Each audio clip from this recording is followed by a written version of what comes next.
अस्सलाम वालेकुम। तो कैसे हैं मेरे तमाम फ्रेंड्स? उम्मीद करती हूँ कि सब बिल्कुल खैरियत से होंगे। जुम्मतुल मुबारक की मुनासबत से शुरू करते हैं अपना आज का खूबसूरत मैसेज 5 अहादीस की सूरत में।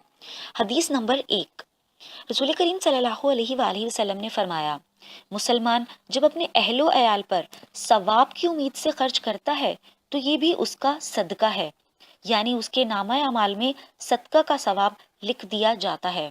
अन अबी मसूद रजी अल्लाह ताला अन्हा।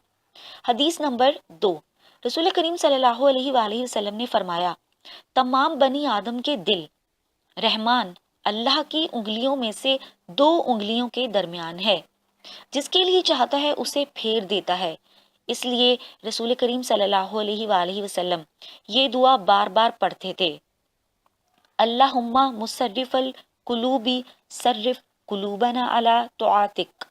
ए अल्लाह, दिलों के फेरने वाले, हमारे दिलों को अपनी अतात पर फेर दीजिए। अन अब्दुल्लाह रज़ी अल्लाह ताला अन्हा।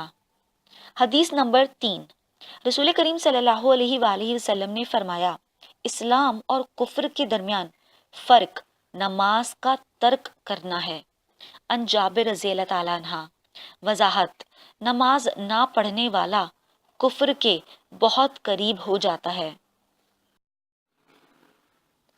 हदीस नंबर 4, रसूल करीम सल्लल्लाहु अलैहि वसल्लम ने फरमाया, हर बच्चा फितरत इस्लाम पर पैदा होता है, फिर उसके माँ बाप उसको यहूदी, नसरानी या मजूसी बना देते हैं। जैसे जानवर का मुकम्मल बच्चा पैदा होता है, क्या तुम्हें कोई उजू कटा हुआ नजर आता है? यानी कोई नजर नहीं आता है।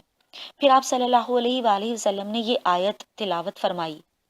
तर्जुमा, ए लोगो, अपने ऊपर अल्लाह की बनाई हुई फितरत दीन इस्लाम को इख्तियार कर लो, जिस पर उसने लोगों को पैदा किया। अल्लाह की तख्लीक में कोई रद्दो बदल नहीं हो सकता है। सूरह रूम 30 आयत 30। अन अबी हुरैरा रजी अल्लाह ताला अन्हा। वजाहत, हर पैदा होने वाला बच्चा फितरत इस्लाम पर पैदा होता है। अपने अबाओ जिदाद की पुश्तों में बच्चों से तौहीद पर कायम रहने का जो वादा लिया गया वो फितरत है। बच्चे इसी वादे पर पैदा होते हैं, फिर माँ बाप की वजह से फितरत बदल जाती है।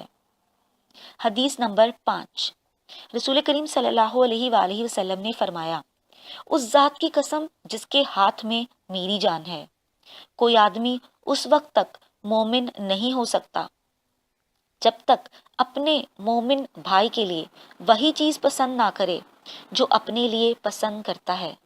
अन अनस रजी अल्लाह ताला अन्हा। तो ये था आज का खूबसूरत मैसेज 5 अहादीस की सूरत में।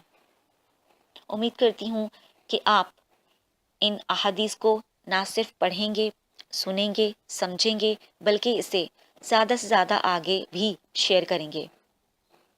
इससे होगा क्या? इससे आपकी ज़िंदगी में तो आसानी पैदा होगी ही, क्योंकि आप दीन के ज़्यादा से ज़्यादा करीब होंगे और औरों को भी आपकी वजह से फ़ायदा होगा। आपकी नेकी के बैंक अकाउंट में आहिस्ता आहिस्ता इजाफा होता जाएगा। और एक बात तो तय है कि हमें जिस तरह अपने अकाउंट में दुनिया में जिंदगी गुजारने के लिए पैसों की जरूरत होती है, इसी तरह हमें इस दुनिया में जिंदगी गुजारने के लिए और आखिरत में कामयाब होने के लिए नेकियों की बेहद जरूरत है। इस मैसेज के साथ इजाजत चाहती हूँ। अपना बहुत ज्यादा ख्याल रखिएगा। Stay blessed, stay smile. अल्लाह हाफिज।